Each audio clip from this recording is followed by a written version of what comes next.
Magandang hapon mga batchmates at batchmates. Mula pa rin sa College of Engineering and Agro-Industrial Technology ang ating featured guest para sa buwan na ito. Hindi na ako magpapatumpik-tumpik pa at kilalanin na po natin si Engineer Grace Pagatpatan. Hello Engineer Grace, welcome po sa Tatak UPLB. Batiin niyo po muna ang ating mga tagapanood. Hello po sa lahat ng mga nanonood sa Galing UPLB. Ako po si Mary Grace Pagatpatan. Natutuwa ako na napaunlakan ako na napasalang sa interview for the Tatak UPLB segment. So unang-una, syempre kukumustahin lang namin. Ano yung pakiramdam na isa ka sa most distinguished alum of SEAT last year? Ano yung pakiramdam? Feeling ko minsan parang hindi ko deserve.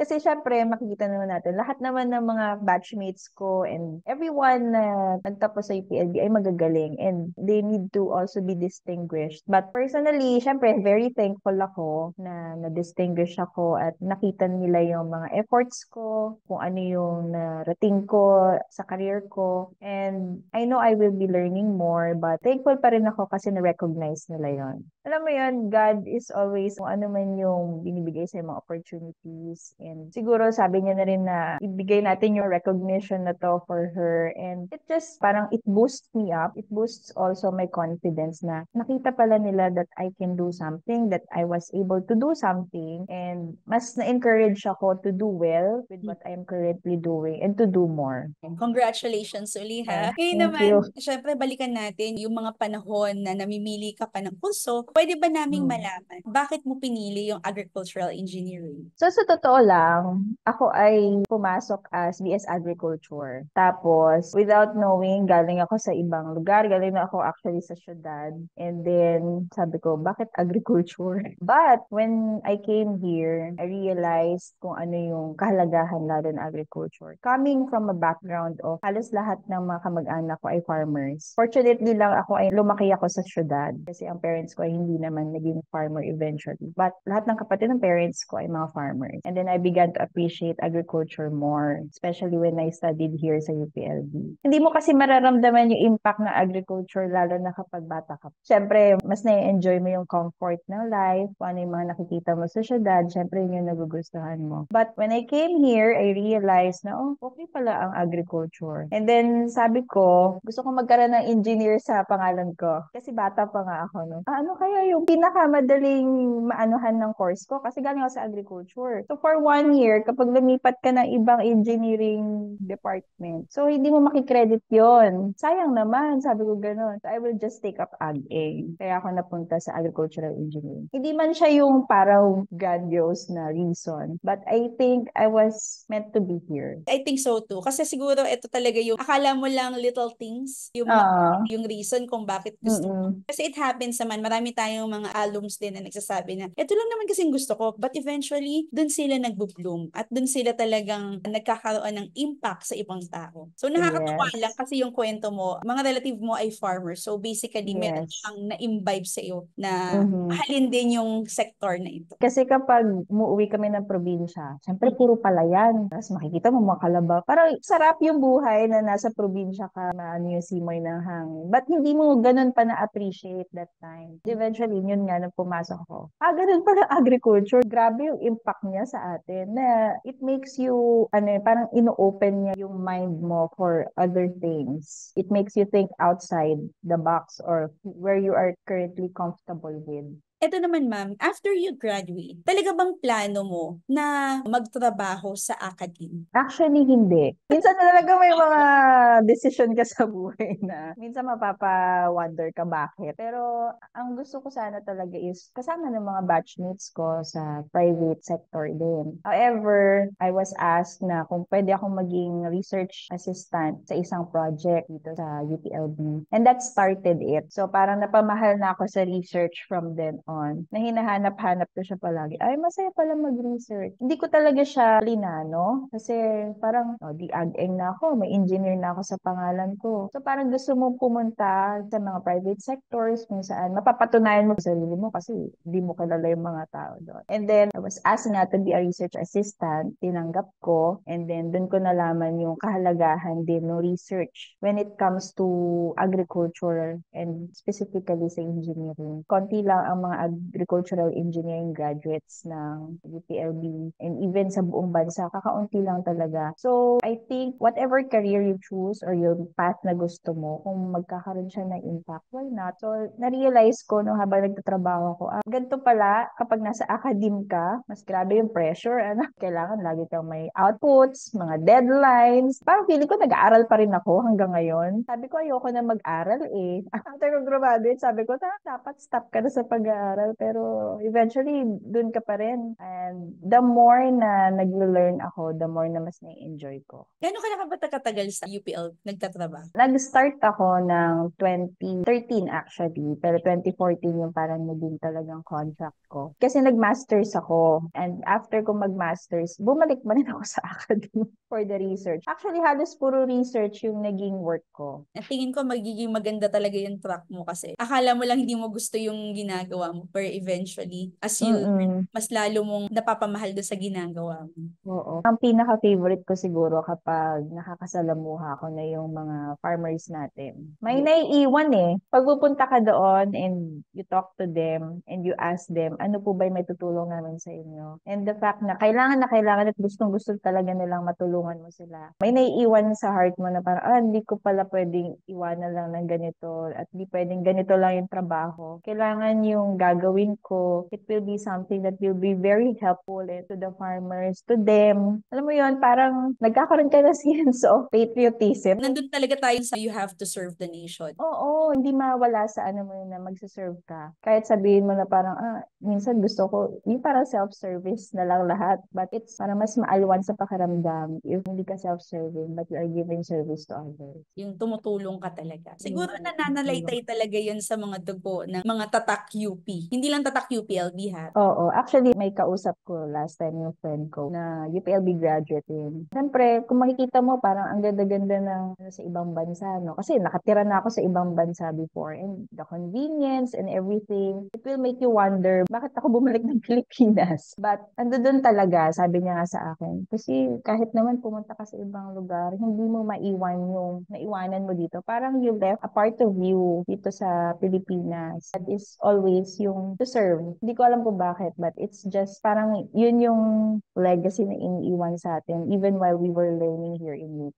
Na to serve the people, serve the nation. This is not just for you, but for everyone. Tingin ko nga no, may ganun talaga na missing. Parang hindi ka kompleto. Ganun yung Oo, para pakiramdam hindi ka kompleto. pag hindi ka talaga nakakatulong. Siguro one thing na laging na sa mga utak natin dahil tayo'y pinag-aral, nandun yung Totoo. pag-give back talaga natin Mm-mm. sa Pilipinas. Kaya mo nasasabi yung patriotism, di ba? Sabi ko nga parang masyado ba akong idealistic? OA naman ako, pero parang naka-imbibe siya sa'yo that wherever you are, iisipin at iisipin mo, what can you do for the nation just to give back? Ngayon naman, kasi yung agricultural engineering, isa yan talaga sa may mga usual top-notchers. At usually, 100% ang passing rate sa board exams, di ba? Yes, Sa oo. tingin mo, na-edge ng UPLB among other ag-eng schools? I think talaga nakikita ko sa lahat naman ng UPLB students. Siguro sa hirap na pinagdaanan namin sa mga professors namin. I think it's also we were taught sa bawat subjects namin that pinapakita talaga sa'yo na hindi siya madali. And you learn to be resourceful in every way. You learn to be yung grit. Minsan kasi, hirap na hirap ka sa subject mo. But what we learn is to never give up. Kahit na paulit-ulit kang bumagsak doon sa subject mo na yon, never give up. It's just a subject. It's just numerical grade lang yan. But yung character mo yung namomold eh. It's to continue to pursue kahit nahihirapan ka. I mean, lagi naman kasing mahirap ang mga bagay-bagay. I mean, meron bang madaling bagay sa mundo? For me kasi lahat talaga ng bagay ay mahirap. And you just need to learn how to go around it. And I think that is the edge of the agricultural engineering students na gumagraduate dito is yung parang patuloy lang hanggang sa makuha mo yung dream mo, yung pangarap mo to become an agricultural engineering graduate. And I think, syempre, kasama na rin doon yung ating mga professors. Magagaling naman talaga. Lahat naman sila din. They are specialists in their own way. Hindi lang talaga academic yung parang itinuturo nila sa'yo. Even life lessons. Kung may mga natututunan sila outside or doing their projects, they make sure na hindi lang siya about sa academe. Kumbaga, kung paano mo talaga magagamit yung mga natutunan mo to help people. Hindi lang siya yung masyadong technical, but it's also to have an appreciation of what you are doing. Kasi ako, ang way ko to learn is not really yung magsasaulo ako. Kailangan naiintindihan ko para saan, bakit, yung mga ganon. So, yun kasi yung tinuturo ng mga professors namin dito. You need to understand what you are doing. Bakit ito yung gagawin at bakit hindi ito? You need to appreciate every single subjects that you have. Hindi para lang pumasa, kundi para malaman mo kung bakit mo nga ba tinitake to. So, I think yun yung edge ng mga students dito. They really know what they are doing. They really understand yung mga subjects na tinitake nila. That is why, pagdating sa board exam, tiyan nila, ito yun. Technically, sa pagko-compute and all, ay magaling naman talaga mga estudyante dito even before. Siyempre, pag nakapasa ka na UPCAT, it's already expected of you na magaling kang gumamit ng calculator. But to understand and to appreciate and to be able to, kung meron kang gagawing design or any creative ideas, kailangan meron kang way how to pagsama-samahin lahat yun, maka-create ng something that is useful. Tingin ko nga yun nga talaga yun kasi hindi lang naman dapat textbook or theoretical yung alam natin. Yung application kumbaga ng mga bagay. Yes. Which is, Feeling ko kasi hindi mo maintindihan kung bakit ka nakapasa kung hindi mo alam kung paano mo siya oo. magagamit afterwards. So, Mm-mm. I think yun yung laging tumatatak na one, may grit yung mga estudyante as they go along with their subjects kasi mahirap talaga siya. They really have to study hard but as well as they're able to understand ano ba talaga yung inaaral namin. And kapag kasi mas naiintindihan mo yung ginagawa mo, mas nalalearn mo, mas tumatatak sa isip mo. And I think that's the edge of the agricultural engineering students here in UPLB. Sa tingin mo, ano naman yung mga katangian ng isang tatak UPLB alum? Pag nakita ko na talagang confident siya sa sinasabi niya. Hindi naman sa kayabangan yun, no? Kasi yun nga sinasabi ko, alam niya kasi, hindi lang yung basta lang, naiintindihan niya bawat formula na inaral niya. That's why he is very confident pag isinalang na siya. And yun nga sabi ko, nakikita ko rin yung mga graduates ng UPLB na kahit ano ibigay mo, kaya nilang bigyan ng output yan. Even if it's not their specialty, they know how to work around it and make something excellent out of it. I think excellence, nakikita mo talaga sa dugo ng mga UPLB students yan eh. Parang dapat the best ako sa lahat na ginagawa ko. Not perfect, but the best that they can do during that time and talagang they give their all. Yun kasi napapansin ko eh, meron talagang isang nagsistand out and if you ask them, taga saan kang school? From UP po. Oh, okay. Kaya Alam, pala. nakakatuwa yung ganun, no? At saka, di ba, may times kapag nasa ibang lugar ka at may nakilala ka, tatanungin mo, taga UPLB ka ba? May ganun ka bang Oo. experience? Meron. Yun nga sabi ko sa'yo, nagsa-stand out talaga sila. Hindi ko naman sinasabing parang bida-bida, but it's just that they stand out among the crowd. Kunyari, merong mga tasks na ginagawa. Yung isa na talagang excellent sa ginagawa niya. And hindi lang basta excellent, but yun mo yun, they know what they are doing. And then you ask them, graduate o kaya, taga-UPLB ka ba? And they say, ay, yes, ma, taga-UPLB din ako. Ayun. So, dun na nagsa-start yun. Meron na agad na lukso ng dugo. May connection. Ito naman, kasi gusto ko sana makapag-encourage ka ng mga younger generations na kumuha ng ag-eng. Paano mo ba ma-encourage yung mga younger generation na piliin yung agricultural engineering course?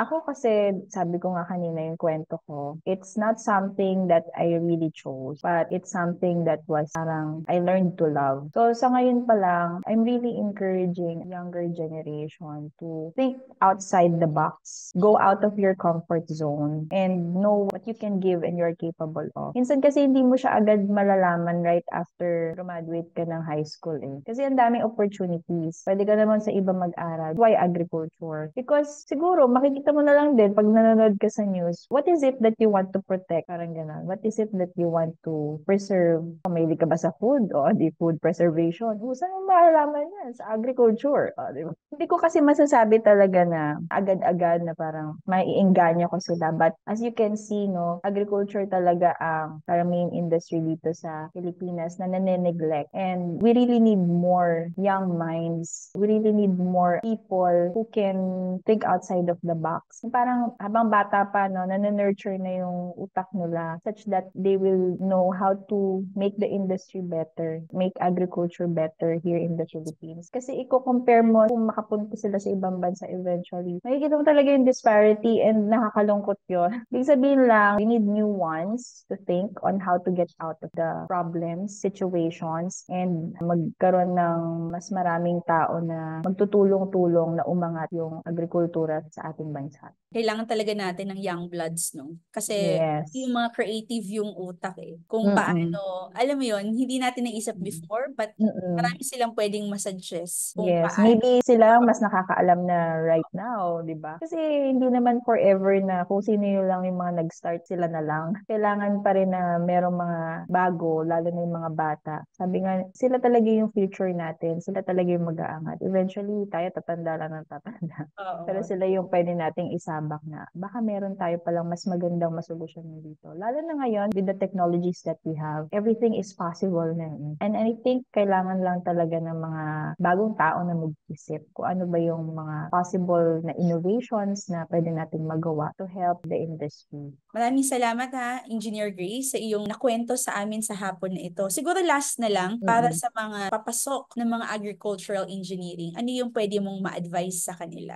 Lahat naman tayo natatakot at first. Just take one step at a time, and alam ko na as you go along, you will learn to love what you're doing. Padayon, and just keep on going, keep the fire burning, and patuloy lang kayo sa pagtuklas at pag-alam nung kung ano man yung course na pinasukan ninyo. Yan, I'm sure marami kang mai-inspire dyan sa binanggit mong yan. Hopefully, mas ipagpatuloy pa ng mga students na tapusin ang kanilang kurso, di ba? Kasi Yes, marami oo. silang pwedeng puntahan. Etong career na to, hindi lang yan nakadependent sa iisang output. Ang daming pwedeng puntahan, di ba? Ang dami pong pwedeng. Actually, marami kang opportunities, wala kang masyadong kakompetensya kasi nga, kakaunti lang yung mga agricultural engineers dito sa bansa. And I hope talaga na tapusin nyo ang inyong mga pag-aaral. Ano? Marami talagang opportunities. Huwag tayong matatakot to take opportunities and to take ng risk sa mga bagay-bagay. Kasi ito naman ay isang masayang profesyon. Marami kang matutuklasan na hindi mo alam. When you go out and makasalamuha mo yung mga kasamahan mo sa agricultural engineering, ang dami ko palang pwedeng puntahan. Actually, yung research mo is very diverse. Even for me na, yung mga research ko, it's not just one thing. Hindi lang siya yung pare-pareho lang, kundi diverse talaga siya. Pwede ka sa packaging, sa renewable energy, AIoT, samahan mo na sa farm machineries. Actually, natatouch mo lahat eh. Agricultural engineering is actually a jack of all trades, sabi nga nila. You can be a civil eng ng slight. Pwede ka maging industrial engineering ng slight. Pwede ka maging EE ng slight. Talaga lahat ng subjects kasi malaking industry ang agriculture, and wag ka masyadong matatakot to venture into something new. Just keep on going. Maraming salamat. Marami kaming natutunan sa inyo ngayon, and hopefully mas marami kayong ma-inspire na mga younger generations para mas marami makatulong sa bansa in the future. Dahil dyan, syempre, hindi kita pakakawala ng hindi mo ginagawa itong tatak shoutout. Engineer Grace, pwede ba naming marinig ang inyong version ng tatak UPLB shoutout? Ako si Mary Grace Pagkatatan and Certified Tatak UPLB.